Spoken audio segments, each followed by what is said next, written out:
In July 1518, a woman named Frau Trophia stepped into a narrow Strasbourg street and began to dance. There was no music, no festival, just her, twisting and stomping on the cobblestones until her feet bled. She kept this up for hours, eventually collapsing into a twitching heap from pure exhaustion. But the next morning, she stood up on her swollen feet and started dancing again. Within a week, 36 joined her. By August, over 400 people were caught in a massive, thrashing crowd. Observers recorded dancers screaming with vacant expressions, entirely unable to stop. Dozens died from heart attacks right in the square. Hundreds of human bodies were hijacked in plain sight, leaving behind a 500-year-old forensic cold case. The victims were killed by a pathogen no doctor could actually see. To find the culprit, we have to look at the medical investigations of the time. 16th-century physicians examined the dancers and concluded they were suffering from a natural disease caused by hot blood. Based on this diagnosis, the Strasbourg City Council prescribed a drastic intervention.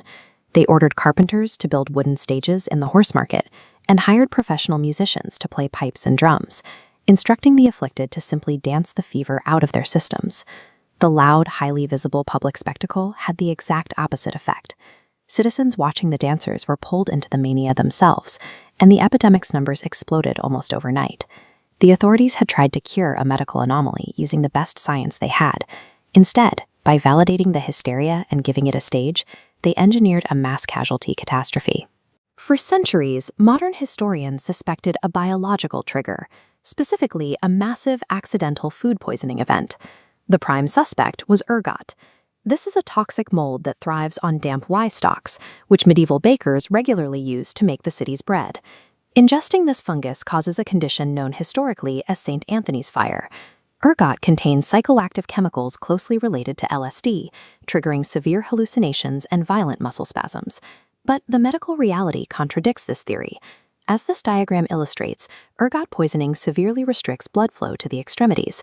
The result is paralyzing agony and a loss of motor control. A person poisoned by ergot cannot physically sustain a marathon dance for 6 days. The coordinated, rhythmic movements in Strasbourg rule out a physical poison.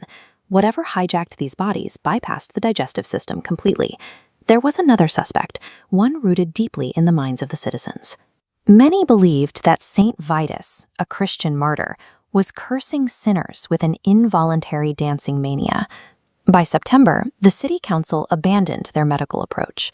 They loaded the surviving dancers into wagons, sent them to a mountain shrine dedicated to Saint Vitus, placed red shoes on their feet, and blessed them with holy water.